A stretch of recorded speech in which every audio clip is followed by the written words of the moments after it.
ఈరోజు గరం మసాలా పౌడర్ చేసుకుందాం. ముందుగా 1 కప్పు ధనియాలు, 1/2 కప్పు జీలకర్ర, గసగసాలు, యాలక్కాయలు, దాల్చిన చెక్క, లవంగ మొగ్గ ఇవన్నీ లైట్గా ఫ్రై చేసుకోవాలి.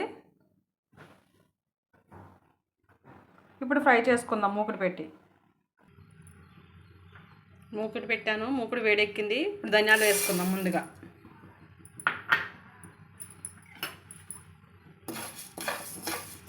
కదుపుకుంటూ ఉందాం.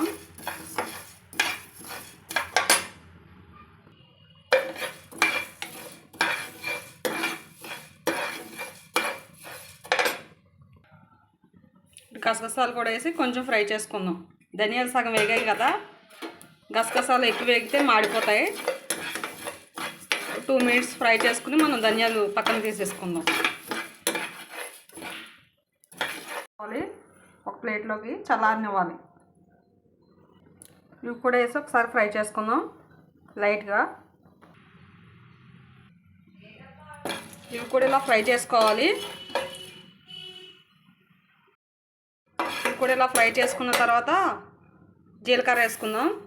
జీలకర్ర ముందు వేసుకుంటే మాడిపోద్ది. ఇలా 5 మినిట్స్ వేయించుకుందాం.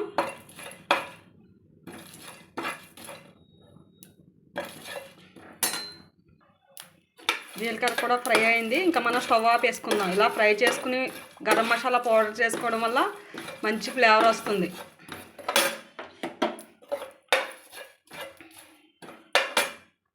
ఆరిన తర్వాత మనం మిక్సీ పట్టుకుందాం. పౌడర్ ఫ్రై చేసుకున్న మసాలాలన్నీ మిక్సీ జార్లో వేసి మిక్సీ పట్టుకుందాం.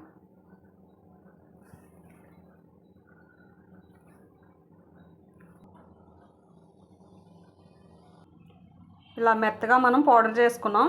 ఇప్పుడు ఏదైనా సీసాలో కానీ డబ్బాలో కానీ వేసి స్టోర్ చేసుకోవచ్చు. ఎప్పుడు కావాలితే అప్పుడు మనం కర్రీస్లో వేసుకోవచ్చు. చాలా ఈజీగా చేసుకోవచ్చు ఇంట్లోనే గరం మసాలా పౌడర్.